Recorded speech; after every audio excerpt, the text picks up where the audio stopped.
అలాగే AP working జర్నలిస్టుల federation Visakha unit అధ్యక్షులు నారాయణ గారు, కార్యదర్శి శ్రీనివాస్ గారు, మన కార్యవర్గ సభ్యులందరూ కూడా ఎంతమంది అంటే అంతమందిని కూడా వేదికపై సాధారణంగా ఆహ్వానిస్తున్నాం. రవి గారు అందరూ కూడా ప్రత్యేకంగా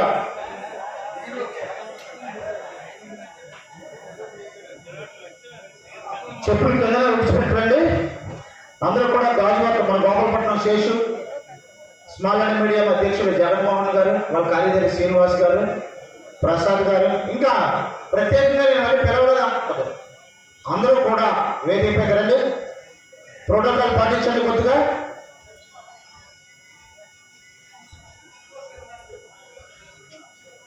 ఎంత ప్రేమ అంటే కృష్ణపాత్ర అంటే అందరికీ కూడా అందరం పెద్దడే చేయించాం, ఇబ్బంది లేదు. కొద్దిగా వెనకరంగా అలా సరిపోతుంది. అప్పుడు అందరికీ పంచాంగాలు ఇవ్వండి. అందరూ పైకి వచ్చే పంచాంగాలు తీసుకురండి. శ్రీనివాసు, రాజశేఖర్ పంచాంగాలు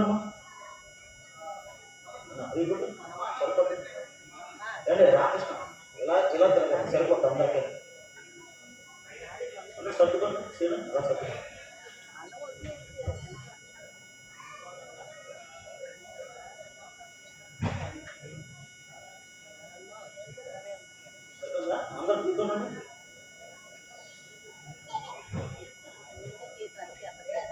ఉగాది పర్వదినం సందర్భంగా మనందరికీ కూడా సన్నిహితులు మరి పూడిపతి కృష్ణ శర్మ గారి ఆధ్వర్యంలో పంచాంగ ఆవిష్కరణ ఉంటుంది. అలాగే మన ఆధ్యాత్మికవేత్త ముందు ఆయనకు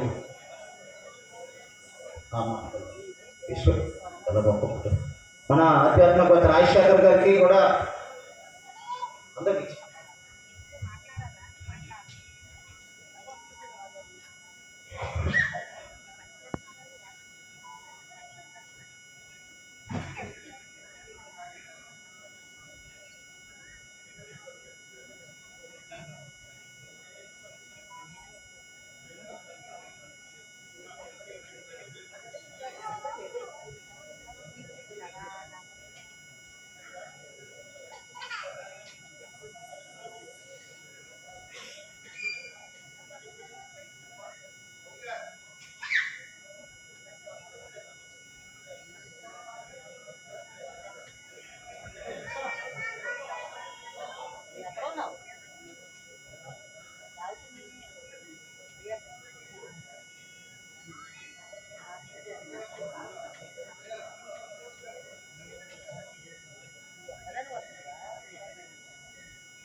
పంచాంగ శ్రవణ నిర్వహించే ముందు మట్టపల్లి చలమయ్య గారి కుమారులు విశ్వేశ్వరరావు గారిని సత్కరించాల్సిందిగా కోరుతున్నాం. వారికి వేరే కార్యక్రమం ఉంది, భూమి పూజ ఉంది కాబట్టి విశ్వేశ్వరరావు గారిని పని గారిని సత్కరించాల్సిందిగా మా అధ్యక్షులు నారాయణ గారిని కోరుతున్నాం. నాయుడు బాబు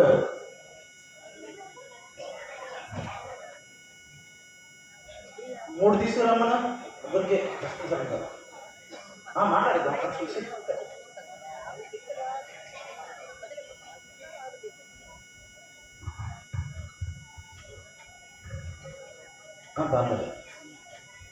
అందరూ ఆలోచిస్తాం. మా అధ్యక్షులు నారాయణ గారు మరి మిత్ర బృందం కలిసి మట్టపల్లి వారసులు విశ్వేశ్వరరావు గారిని సత్కరించాల్సిందిగా కోరుతున్నాం. శర్మ గారిని కూడా భాగస్వాములు కావాలి.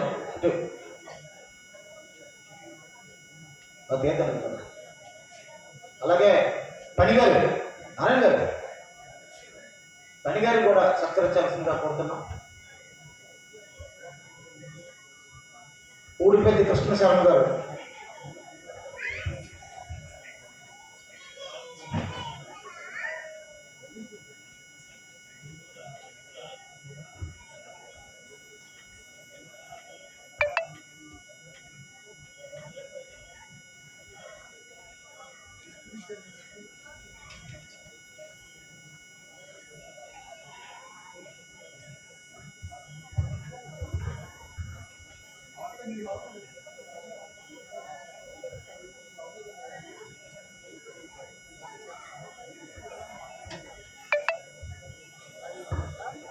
Andhra Pradesh working journalist federation Ugadi సంబరాల్లో భాగంగా మన అతిథి మట్టపల్లి చౌమయ్య గారి కుమారుడు మట్టపల్లి విశ్వేశ్వరరావు గారిని శుభాకాంక్షలు తెలియజేయాల్సిందిగా కోరుతున్నాం.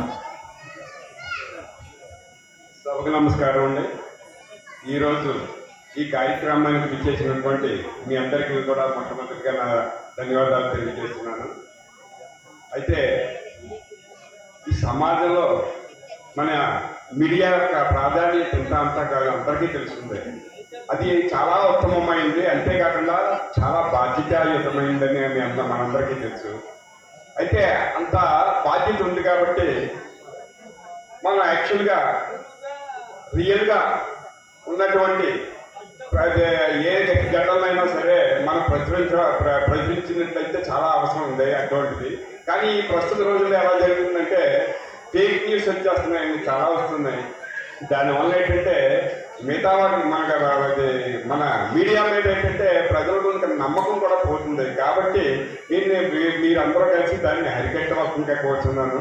అంతేకాదండి, ఈ ఏదో ఒక్క పత్రిక కానీ ఒక పేపర్ వల్ల కానీ ఒక మీడియా వల్ల కానీ చేసిన చిన్న తప్పిదం వల్ల ఏంటంటే ఈ ఫేక్ న్యూస్ రావడం వల్ల ఏంటంటే ఇది వారిపైనే కాకుండా ప్రభావం మొత్తం అందరి మీద ఈ ప్రభావం పడుతుంది.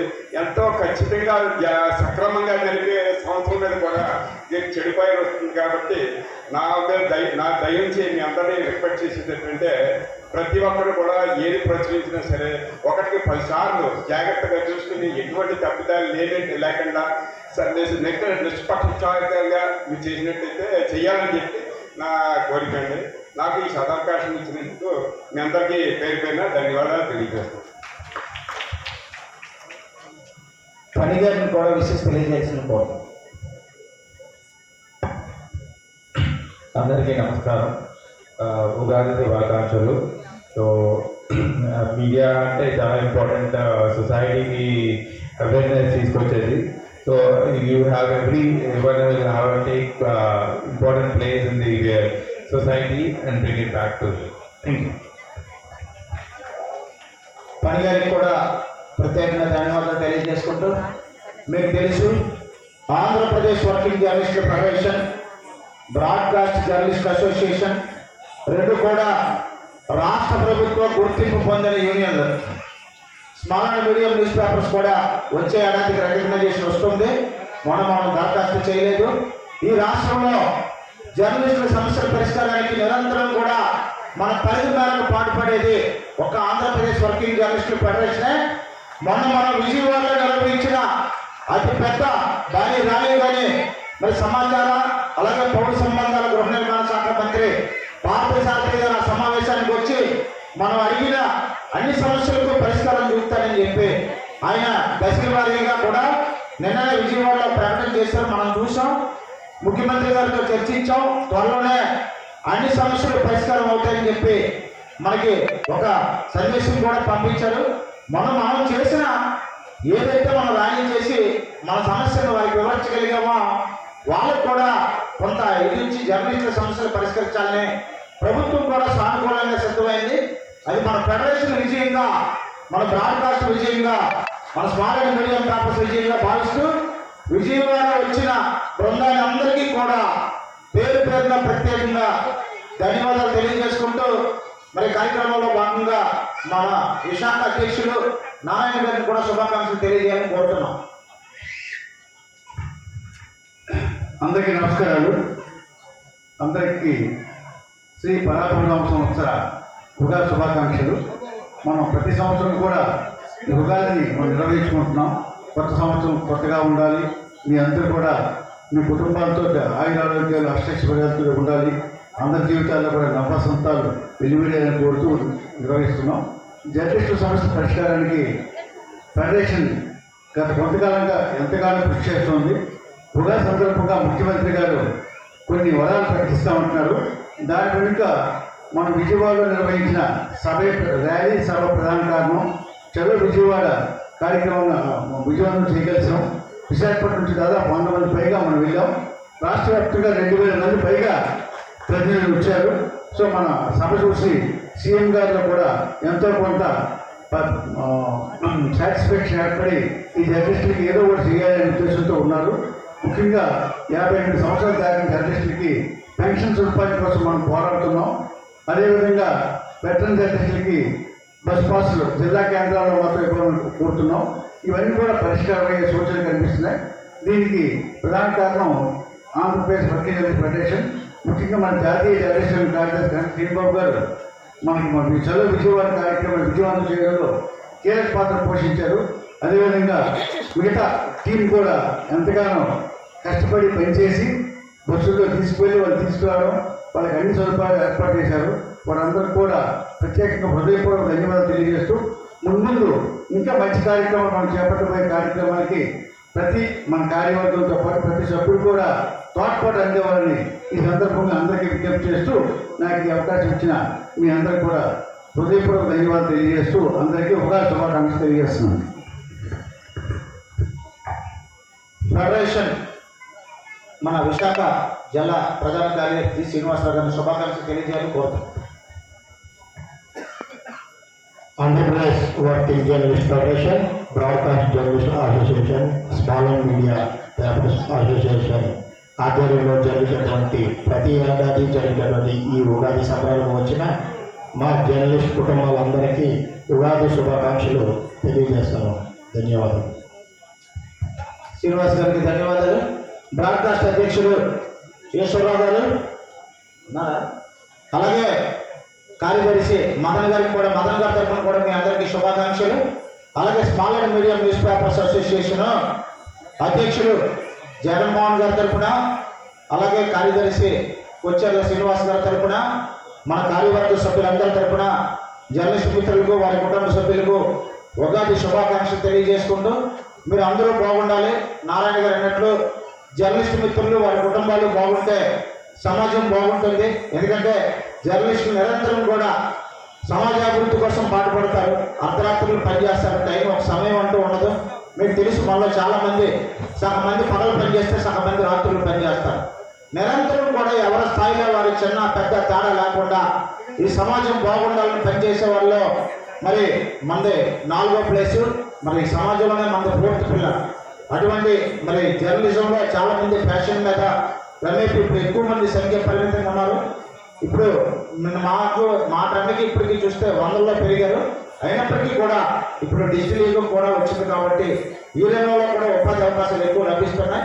చివరిగా మన అందరి తరఫున మరి ఈసారి మన ఆర్గనైజింగ్ సెక్రటరీ మిత్రులు, సీనియర్ సభ్యులు ధవళేశ్వర రవికుమార్ గారిని మాట్లాడాల్సిందిగా కోరుతున్నాం.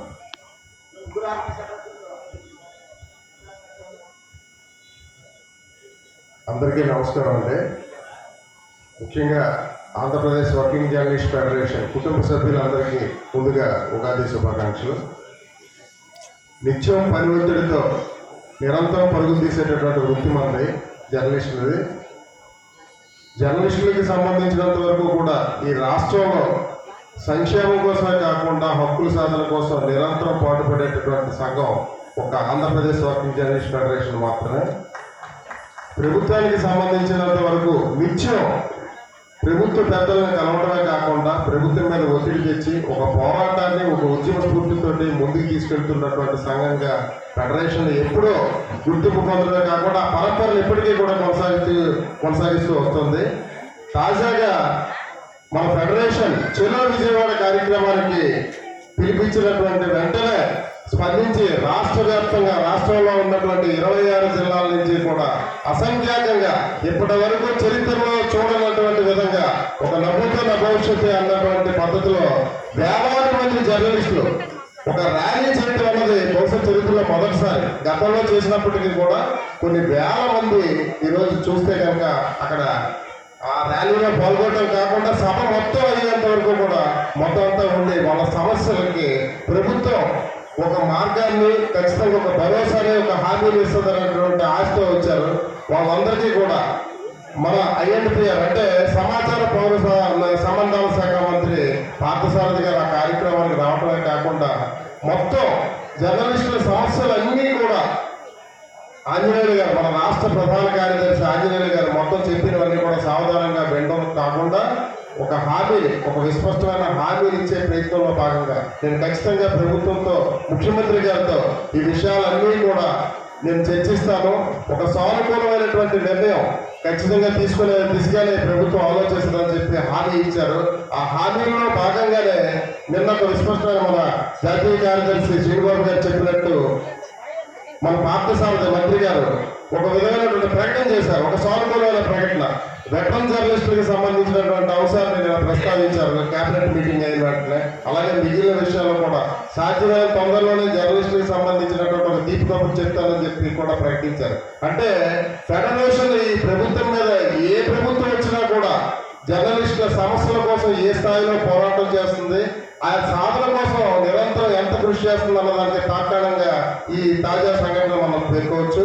అలాగే మనం ఫెడరేషన్కి సంబంధించి ఆవిర్భావం నుంచి ఇవాళ వరకు కూడా ప్రతి పండగని కూడా మన కుటుంబ సభ్యులతో జరుపుకోవడం అనేది ఒక ఆనవాయితీగా వస్తుంది.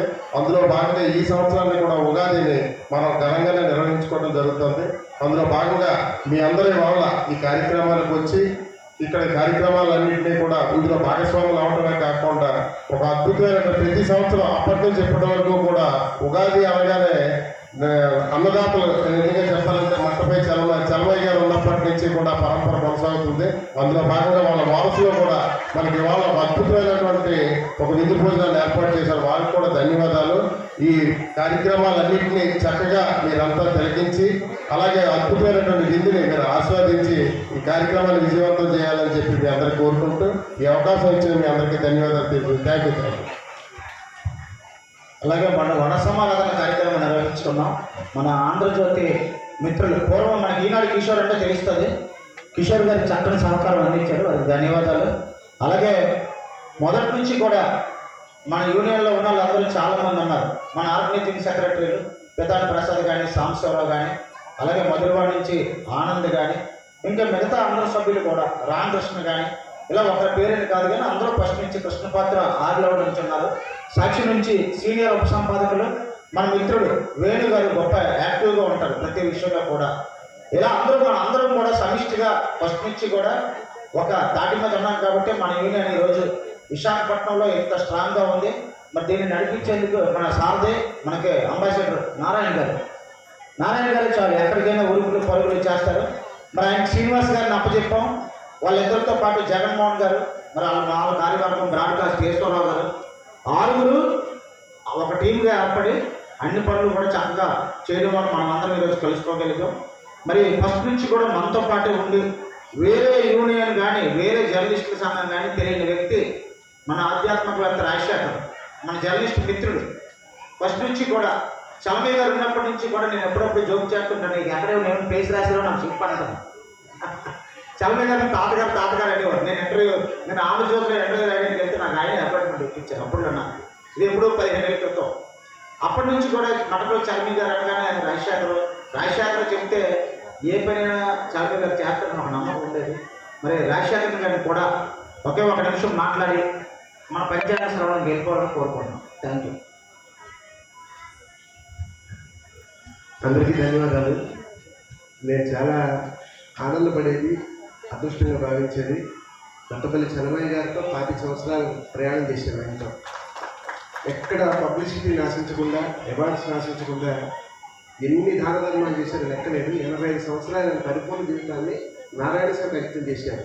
సర్వసాధారణంగా రైతులు అన్నదాత అంటారు, కానీ ఆ తర్వాత అదే బిరుదు మన చలమయ్య గారికి వచ్చింది, అన్నదాత, విశాఖ అన్నదాత అని. చలమయ్య గారితో నేను అనేక ఆలయ ప్రతిష్టలకి, తర్వాత ఆలయ వార్షికోత్సవానికి, తర్వాత చాలా సంఘాలు పెట్టే కార్యక్రమాలు భోజనాలు పెట్టినప్పుడు తాతయ్య గారు మా జర్నలిస్టులు కూడా మేమంతా ఉగాది సంబరాలు బాగా చేస్తాం, మాకు కూడా అన్నం పెడతారా అని నేను అడిగాను. అయ్యో ఎంత పడితే తప్పకుండా అని చెప్పి మనకి వైశాఖి జన్మోద్యానం దగ్గర ఉన్నప్పుడు చలమయ్య గారు ప్రారంభించారు అన్నప్రసాద పెట్టు. అప్పటి నుంచి అది కొనసాగుతూ ఉంది. ఒక అదృష్టం ఏంటంటే తల్లిదండ్రులు చనిపోగానే దాన ధర్మాలు ఆపేసే రోజులు పిల్లలు ఆపేస్తారు. మేము నాన్నగారంటే చేసారండి, మేము చేయలేమని మాకు అంత ఆర్థిక స్థితి లేదని. కానీ వారి నాన్నగారు తన వారసత్వాన్ని కొనుక్కుంచుకుని అన్నప్రసాదం ఇక్కడ మళ్ళీ కంటిన్యూ చేస్తున్న కుమారులు ఎక్కడైనా ఆంధ్రప్రదేశ్లో ఉన్నారంటే కేవలం చలమయ్య గారి పిల్లలని చెప్పాలి. అంత బాగా చేస్తున్నారు. ముఖ్యంగా మన శ్రీనిబాబు గారు కానీ, నారాయణ గారు కానీ, మన అసోసియేషన్ ఎవరు ఫోన్ చేసినా తప్పకుండా మేము సిద్ధంగా ఉన్నాం, మేము అన్నం పెడతామని చెప్తారు. నాకైతే ఒకటి అనిపిస్తూ ఉంటుంది, శ్రీరాముడికి ముందే ఒక చక్కని విందు చేస్తూ ఉంటే చలమయ్య గారి కుటుంబ సభ్యులు పెడుతున్న విందని నేను భావిస్తాను. మరి వారందరికీ కూడా భగవంతుని ఇంకా ఆర్థిక శక్తిని ఇవ్వాలని, కీర్తి ప్రతిష్టలు ఉండాలని చెప్పి నేను కోరుకుంటూ మనందరి తరఫున మరొకసారి వారికి ధన్యవాదాలు కృతజ్ఞతలు తెలియజేస్తూ మీ అందరికీ కూడా శ్రీ పరాభవనామ సంవత్సర శుభాకాంక్షలు కూడా అందజేస్తూ మన బ్రహ్మశ్రీ డాక్టర్ కూడిపల్లి కృష్ణకృష్ణ గారు వచ్చారు. వారు గాయత్రి కళాశాలలో సంస్కృత లెక్చరర్. ఆయన ప్రతి సంవత్సరం మనకు ఆయన కూడా వైశాఖి జన్మోద్యానం దగ్గర నుంచి ప్రతి సంవత్సరం ఆయనే వచ్చి మనకు పంచాంగ శ్రవణం చేస్తున్నారు. వారికి ధన్యవాదాలు తెలియజేస్తూ పేరు పేరున ప్రతి ఒక్కరికి వేదికలు అలంకరించిన వారందరికీ కూడా నా తరఫున కృతజ్ఞతలు అందజేస్తూ మళ్ళీ వచ్చే సంవత్సరం కూడా మనకి ఇలా ఉగాది జరిగే కార్యక్రమంలో అన్నప్రసాదం చలమయ్య గారి ఇంటి నుంచే మనకి రావాలని మరొకసారి భగవంతుని ప్రార్థిస్తూ వారిని అర్థిస్తూ నాకు అవకాశం ఇచ్చినందుకు ధన్యవాదాలు తెలియజేస్తున్నాను. మనం ఒక విషయం అబ్జర్వ్ చేయాలి. తెలుగు కొత్త సంవత్సరం మట్టపల్లి వారితోనే ప్రారంభమవుతుంది. అంటే వారు ఇచ్చిన విందుతోటి మనం కొత్త సంవత్సరం అడుగు పెడుతున్నాం. నాకు తెలిసి వారు చలమయ్య గారి నుంచి జర్నలిస్టులు ఆ రోజు నుంచి ఈ రోజు వరకు చిన్న చిన్న ప్రాబ్లమ్స్ ఉన్నా చాలా ఆనందంగా ఉంటున్నారని నేను అనుకుంటున్నాను. ముఖ్యంగా ఏంటంటే అతనికి హస్తవాసి వాళ్ళు షావుకారు భోజనం అంటే చాలా శ్రేష్టమైనది. వాళ్ళు పెట్టేవాళ్ళు కానీ పుచ్చుకునేవాళ్ళు కాదు. ముందు కూడా మరింత సహకరించాలని అని కోరుతూ భగవంతుడు వాళ్ళకి సంపూర్ణ ఆరోగ్యాలు అష్టమైశ్వర్యాలు ఇవ్వాలని కోరుతూ నాకు అవకాశం శ్రీబాబు గారు ధన్యవాదాలు. మనం అందరం గుర్తించుకోవాలి చివరిగా, దానం శాశ్వతం, ధనం అశాశ్వతం. కాబట్టి మన నారాయణ గారితో పాటు అందరూ కూడా ఉన్నదంతా పంచేయండి. బిజినెస్ మ్యాన్ సినిమా చూసారా, పెద్దవాళ్ళని కొట్టి పేదవాళ్ళకి పంచేయండి అని. మనం తినడానికి ఉండడానికి ఉంటే చాలు. కాబట్టి ఎవరు కోవిడ్లో చూసాం, ఎవరి ఆస్తి ఎక్కడ ఉందో తెలియదు, ఎవరి ఆస్తి ఎలా పోయిందో తెలియదు. కాబట్టి ఉన్నంత వరకు భార్య పిల్లలకి ఉంచి మిగతాదంతా పనిచేయడమే. ప్రస్తుతం మట్టపల్లి వారితో పాటు చాలామంది ఇప్పుడు ఆ పని చేస్తున్నారు. పూర్వం కోవిడ్కి ముందు తర్వాత చూసుకోండి. ఇంతకుముందు ఎవరు దానం చేసేవాడు కాదు. ఇప్పుడు ప్రతి ఒక్కరు కూడా ఏదైనా విరాళం అనగానే అందరూ స్పందిస్తున్నారు. కాబట్టి దానం ఎప్పటికీ కూడా శాశ్వతంగా నిలుస్తుందని మనం అందరం నమ్ముతూ పంచాంగ శ్రవణంలో పై పెరిగితే చెప్పండి, లోపల డీప్కి వెళ్ళండి. కృష్ణ శర్మ గారు ధన్యవాదాలు, థ్యాంక్ యూ. అందరూ డయాస్ దిగిపోయి పంచాంగ శ్రవణం వినాల్సిందిగా కోరుతున్నాం. తర్వాత మహిళలకు చీరలు పంపిణీ, ఆ తర్వాత పిల్లలకు బహుమతులు పంపిణీ అయిన తర్వాత విందు భోజనానికి వెళ్దాం. దయచేసి ఎవరి సీట్లలో వారే ఆశీర్లు కావాలని కోరుతున్నాం. Thank you. పంచాంగ శ్రవణం అయినాక మహిళలకు చీరలు పంపిణీ ఉంటుంది. అలాగే మౌనిక పట్నాయక్ బృందం కూడా 2 సాంగ్స్ ఉన్నాయి, తర్వాత పెట్టుకున్నాం. Thank you.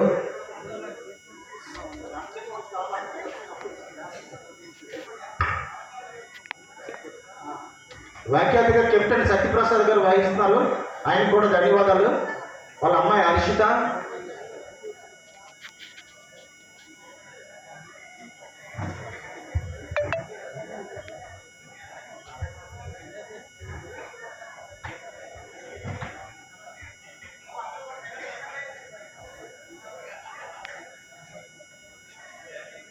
శ్రీమంత్రివ్యమేంద్రచిత్తనిలయం సీతామనోనాయకం వాల్మీకోద్భవవాక్పయో దిశశిరం స్మిరాననం చిన్మయం నిత్యం నీరదనిలకాయమమరం విద్వానసందాయకం సత్యం సత్యమనామయం శివకరం శ్రీరామచంద్రం భజే. या कुन्देन्दुतुषारहारधवला या शुभ्रवस्त्रान्विता या वीणावरदण्डमण्डितकरा या श्वेतपद्मासना या ब्रह्माच्युतशङ्करप्रभृतिभिः देवैः सदा पूजिता सा मां पातु सरस्वती भगवती निःशेषजात्यापहा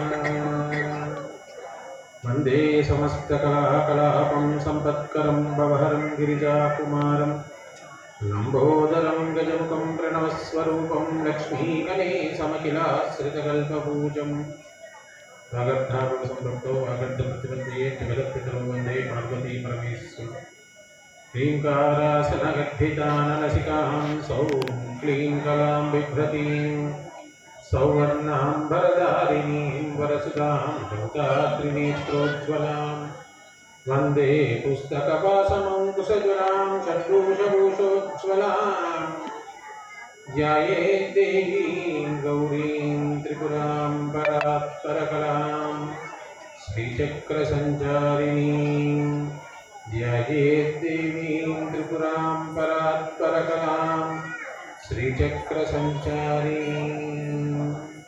ఇలాంటి బ్రహ్మాండ నాయకుడు, ఆది మధ్యాంతరహితుడు, పురాణ పురుషోత్తముడు, భాగవత భక్త ప్రియుడైనటువంటి హనుమత్ సీతా లక్ష్మణ భరతశత్రుఘ్న పరివార సమేత శ్రీ రామచంద్ర ప్రభువుని ధ్యానిస్తూ నమస్కరిస్తూ, అస్మత్ మాతాపిత చరణములకు నమస్కరిస్తూ నమస్సభాయే. సభకు విచ్చేసినటువంటి పెద్దలకి, పాత్రికేయ ప్రముఖులకి అందరికీ కూడా శుభ అభినందనలు తెలియజేస్తూ, జర్నలిస్ట్ ఫెడరేషన్ అసోసియేషన్ వారి ఆధ్వర్యంలో నిర్వహిస్తున్నటువంటి ఉగాది స్వాగత సభ ప్రాంగణానికి విచ్చేసిన వారందరికీ కూడా శుభ అభినందనలు తెలియజేస్తున్నాను.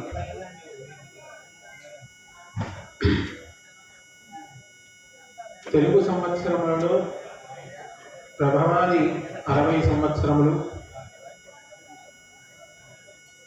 ఒక్కొక్క సంవత్సరానికి ఒక్కొక్క పేరు ఉంటుంది.